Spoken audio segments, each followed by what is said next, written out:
This is the evolution of motocross. 125cc dirt bikes have come a long way in 50 years. But just how much better have they become? Well, I've got 4 bikes from 4 totally different eras here. So let's get the stopwatch out, let's hit the track, let's find out. I think this is going to be a fun video.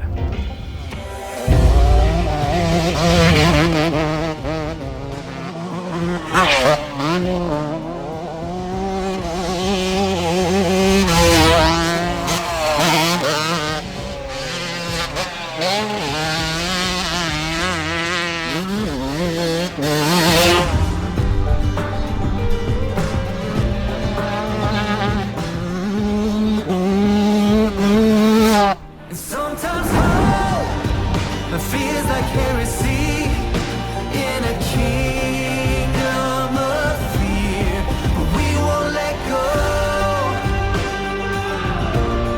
No, we won't let go. No, we won't let go.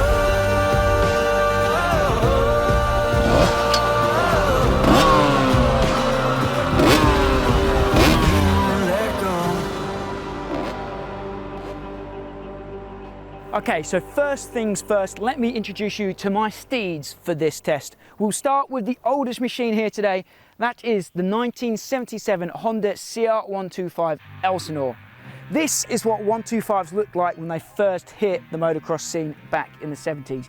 You can see it's a twin shocker, it's air-cooled, it's still got a metal tank. It's looking pretty ancient next to the rest of these bikes here. But I have ridden it before, I really do enjoy riding it. It's a very different experience to riding a modern bike, that's for sure. I'll be interested to see how this old girl handles it out there today, how she holds up. But let's move on to the next bike in the lineup. We're only moving forward a few years here. We're going to 1981. But as you can see, there's been some big developments. This bike looks so different to the 1977 here. This is the first water-cooled Honda. It's the first Honda with a ProLink single shock at the back as well.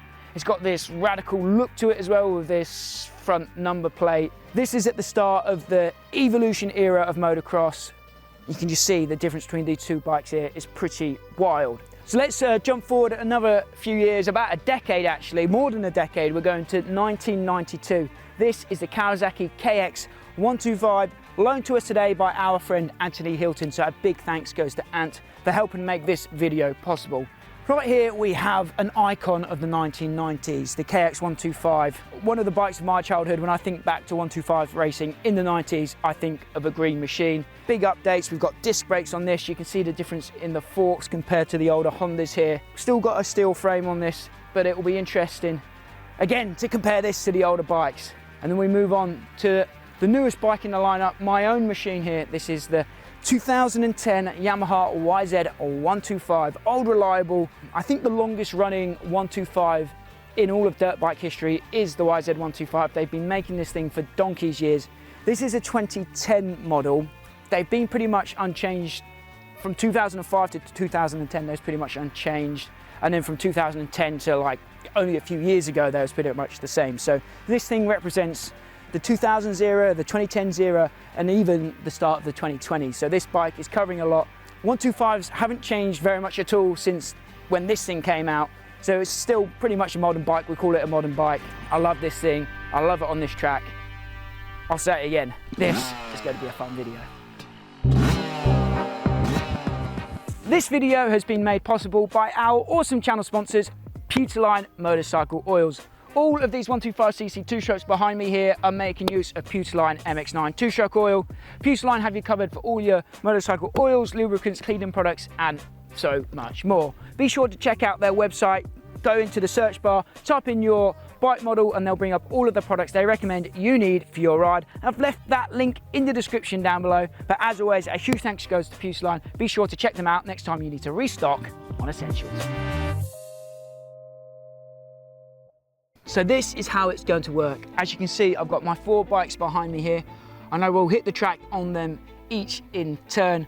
I'll take some time getting used to each machine, getting dialed in, and then the stopwatch will come out, or the crossbox device on my helmet will go on, we'll click go, and I will do some fast laps. I'll pick the fastest of those laps on each bike, and that will be the time to beat. I'll start on the 1977 CR125 and go up through the years to the YZ125 there. I won't reveal the times to myself as we go through the day. I'll keep it a surprise for me and for you guys until the end of the video. Now, to spice this video up a little bit, I thought it would be fun for me and Dad, who's behind the camera here today, to do a little bit of a competition. We're going to do some predictions. So on this piece of paper here, I'm going to write down my predictions.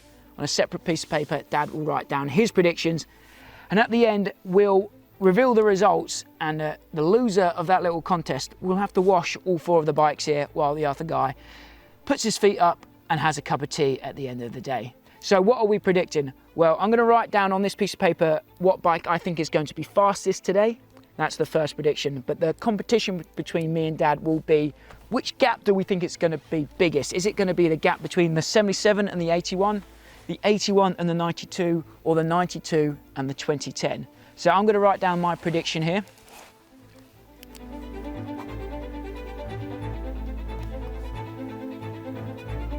And then the tiebreaker, if me and Dad select the same gap, is we're going to guess the distance, the difference between the 2 bikes. So this is what I think the time gap is going to be between these 2 bikes.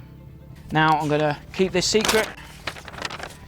Dad, come on in, write your predictions. I'll have your fastest, what bike you think is going to be fastest at the top, then the gap, but don't show me,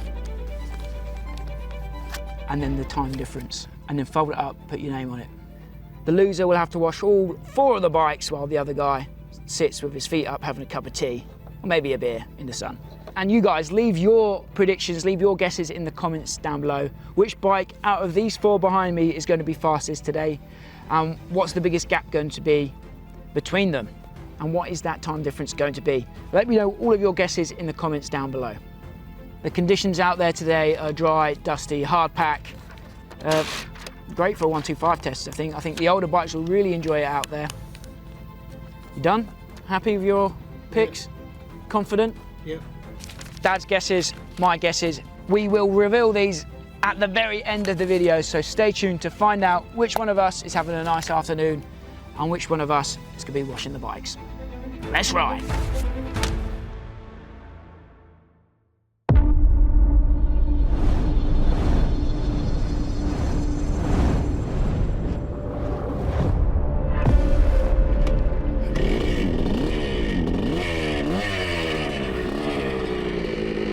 So we're starting things off with the first generation Honda CR125 Elsinore. This is what 125s looked like back when they first entered the sport in the 70s.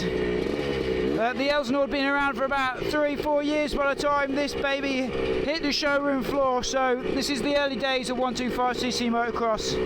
This is going to be an experience riding this today, so let's enjoy it. Let's see what a 1977 Elsinore is made of.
Right, it's time to find out what the 1981 CR125 Elsinore is made of. The bikes have come on a lot since 1977 now. We've got radiators, we've got a single shock. We've still got drum brakes though, so stopping is still going to be an issue.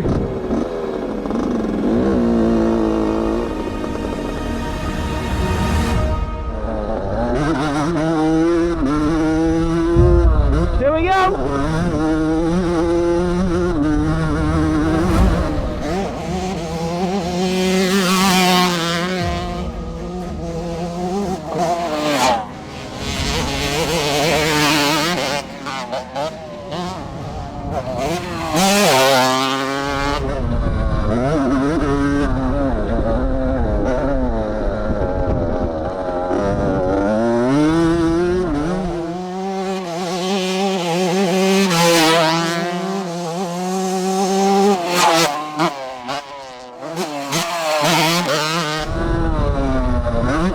Oh, the brakes are shocking, man.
So it's time to find out what the KX125 is made of. The 1992 KX125, like I said, an icon of the 90s. A big thank you goes to our friend Anthony Hilton.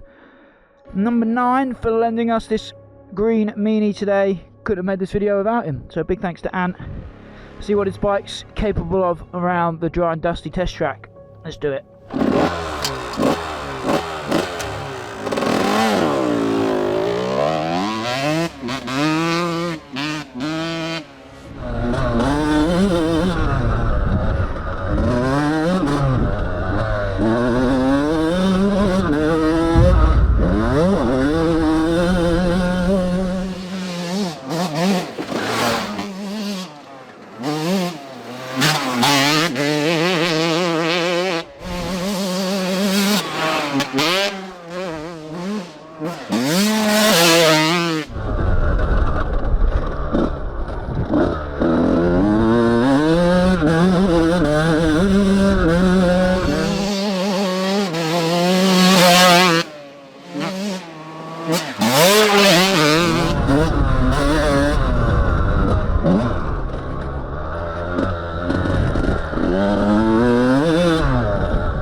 So this is the newest bike, the most modern bike in the lineup today, the 2010 YZ125. It's my baby, my pride and joy. I love this bike. The YZ125 has not changed too much since 2010, since actually 2005. They've not changed too much. So this represents the modern era of 125cc motocross today. Let's see how it fares out there. Let's see how it compares to the older bikes in the lineup. Let's do it. YZ time.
Before we reveal the results, I just need to say a big thank you to our awesome channel sponsors, Seat Concepts. You can see I've got a Seat Concept C on my Yamaha or YZ125 here. Seat Concepts are a US-based company that make these awesome handcrafted seats in different shapes, colors and sizes. They ship them worldwide. I could not recommend them enough. They really are awesome to give your bike this factory finish. Look how cool this looks. And if you use our code 999lazy, you can get 15% off of your Seat Concepts order as well. So be sure to check that out. I've left a link in the description down below, just in case you're in the market for a new seat. Check it out down there.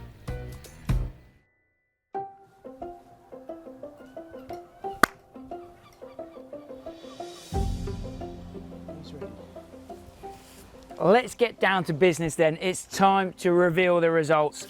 I've got the lap times here, I've got my predictions, and Dad has his predictions. Before we have a look at these though, let me just have a bit of a chat about what it was like to ride those different bikes. It was pretty wild going through time, going through dirt bike history like we've just done today. It feels like a different sport to today to what it was when dirt bikes were young back in the 70s. It is wild, the difference. Dirt bikes today are a lot easier to go faster on. They're just a lot easier to ride in general. Brakes are the biggest difference, obviously power as well. That being said, I did quite enjoy myself on those old bikes. I said to Dad before, riding those old bikes feels like a totally different challenge. Man and machine have to be a unit. They have to work together to actually go anywhere.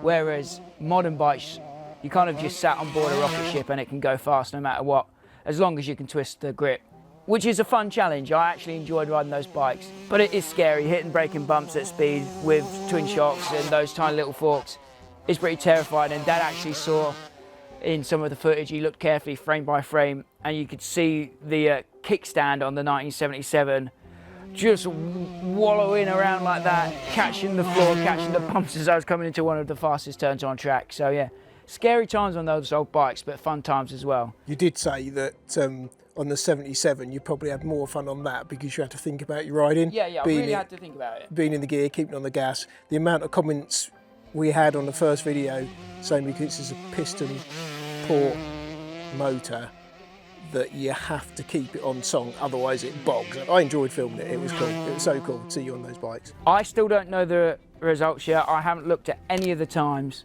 Dad has, so I'm going to give these to you and you can reveal the results to me. Let's just go in chronological order. Let's start with the oldest and get to the newest.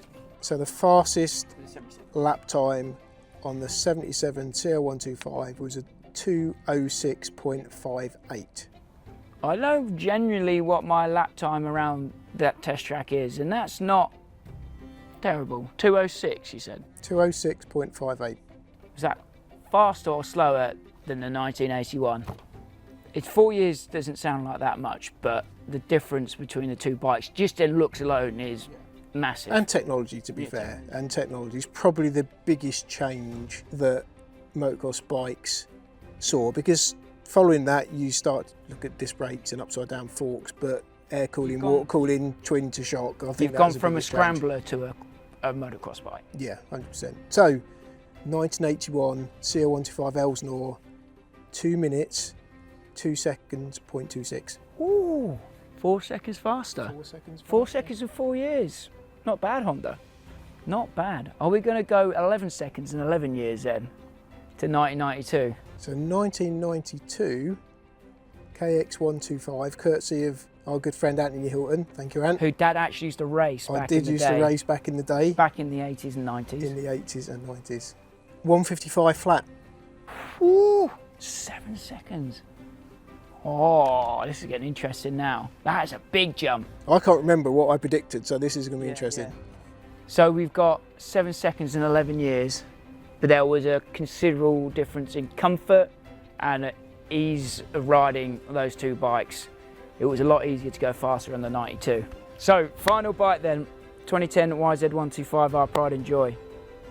1 minute 52.07. Oh, 3 seconds on the KX. damn. YZ gets the win, but it's not that big of a difference. It's not that big a difference. In 18 years, you're only gained 3 seconds. So I think that shows what we were talking about with the difference in technology. Yeah. It was like marginal gains then in the end, wasn't it? Yeah. So this is where it gets interesting. So I predicted that the YZ125 would be the fastest, I predicted the YZ125 would be the fastest. and then I just went in order then, 92, 81, 77. So I thought the oldest would be slowest and the Yeah, newest would be the fastest. I did. Mine was the same, to be fair. I think anyone's would have been the same. Yeah, so I predicted that the biggest gap would be between the 92 and the 2010. But what did you predict the biggest gap to be? Between the 77 and the 81. So neither of us picked right there. Neither of us predicted that the biggest gap would be between the 81 and the 92. But we've both written down what we thought the gap would be, and the closest is going to be the winner and the furthest away here is going to be the loser. So I predicted that the gap between the 1981 and the 1992 machines would be 7 seconds. I predicted it would be 4 seconds. Proof's in the pudding there. I want to look at the others now, maybe, but let's say, so... 77 to 81, I said 5 seconds. So 77 to, I said 9. 81 to 92, I said 7 seconds. I said 4.